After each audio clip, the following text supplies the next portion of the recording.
स्वागत करते हैं फ्रेंड्स आप सभी का अपने चैनल ज्ञान मंथन पर। और दोस्तों आज के अपने इस वीडियो में हम आपको श्रीमद् भगवत गीता का 8वां अध्याय, जिसमें भगवान श्री कृष्ण ने अर्जुन को अक्षर ब्रह्म योग के बारे में जानकारी दी है। तो चलिए दोस्तों बिना कोई देरी किए हुए शुरू करते हैं इस वीडियो को और देते हैं आपको जानकारी श्रीमद् भगवत गीता के 8वें अध्याय अर्थात अक्षर ब्रह्म योग के बारे में। अर्जुन भगवान श्री कृष्ण से पूछते हैं, हे पुरुषोत्तम, यह ब्रह्म क्या है, अध्यात्म क्या है, कर्म क्या है, अधिभूत किसे कहते हैं और अधिदैव कौन कहलाते हैं। हे मधुसूदन, यहाँ अधियज्ञ कौन है और वह इस शरीर में किस प्रकार स्थित रहता है और शरीर के अंत समय में आत्म संयमी अर्थात योग मुक्त मनुष्यों द्वारा आपको किस प्रकार जाना जाता है। तब भगवान श्री कृष्ण अर्जुन से कहते हैं, हे अर्जुन, जो अविनाशी है वही ब्रह्म अर्थात आत्मा दिव्य है और आत्मा में स्थिर भाव ही अध्यात्म कहलाता है तथा जीवों के वह भाव जो कि अच्छे या बुरे संकल्प उत्पन्न करते हैं, उन भावों का मिट जाना ही कर्म कहलाता है।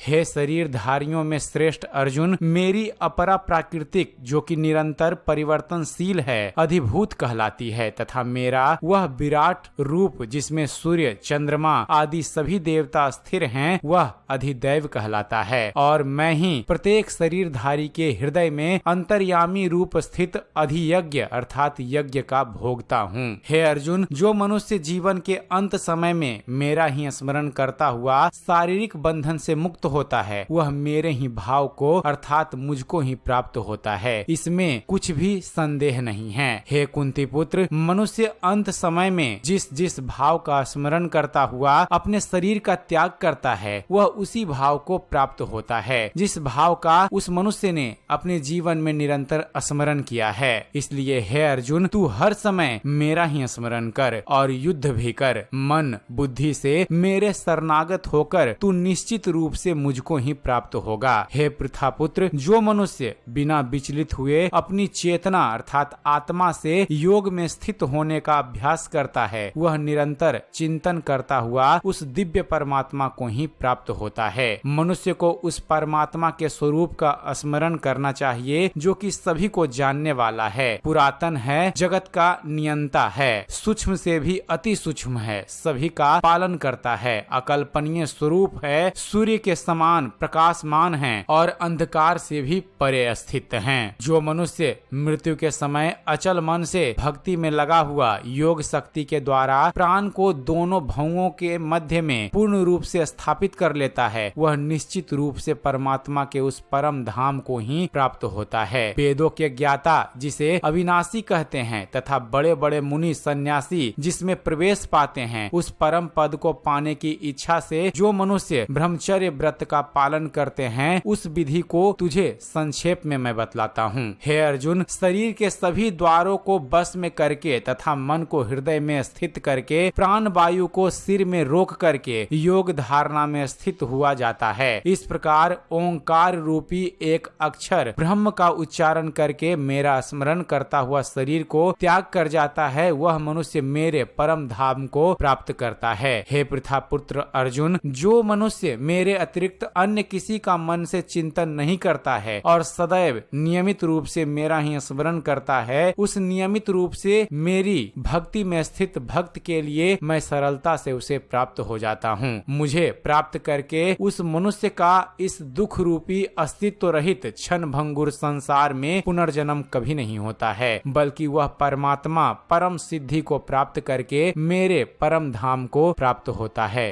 हे अर्जुन, इस ब्रह्मांड में निम्न लोक से ब्रह्म लोक तक के सभी लोकों में सभी जीव जन्म मृत्यु को प्राप्त होते रहते हैं, किंतु हे कुंती पुत्र अर्जुन, मुझे प्राप्त करके मनुष्य का पुनर्जन्म कभी नहीं होता है। जो मनुष्य 1000 चतुर्युगों का ब्रह्म का दिन और 1000 चतुर्युगों की ब्रह्मा की रात्रि को जानते हैं वह मनुष्य समय के तत्व को वास्तविकता से जानने वाले होते हैं। ब्रह्म के दिन की शुरुआत में सभी जीव उस अव्यक्त से प्रकट होते हैं और रात्रि की शुरुआत में पुनः अव्यक्त में ही विलीन हो जाते हैं। उस अव्यक्त को ही ब्रह्म के नाम से जाना जाता है। हे पृथापुत्र अर्जुन, वही यह समस्त जीवों का समूह बार बार उत्पन्न और विलीन होता रहता है। ब्रह्म की रात्रि के आने पर विलीन हो जाता है और दिन के आने पर स्वतः ही प्रकट हो जाता है। लेकिन उस अव्यक्त ब्रह्म के अतिरिक्त शाश्वत अर्थात अनादि अनंत परम अव्यक्त पर ब्रह्म है। वह पर ब्रह्म सभी जीवों के नाश होने पर भी कभी नष्ट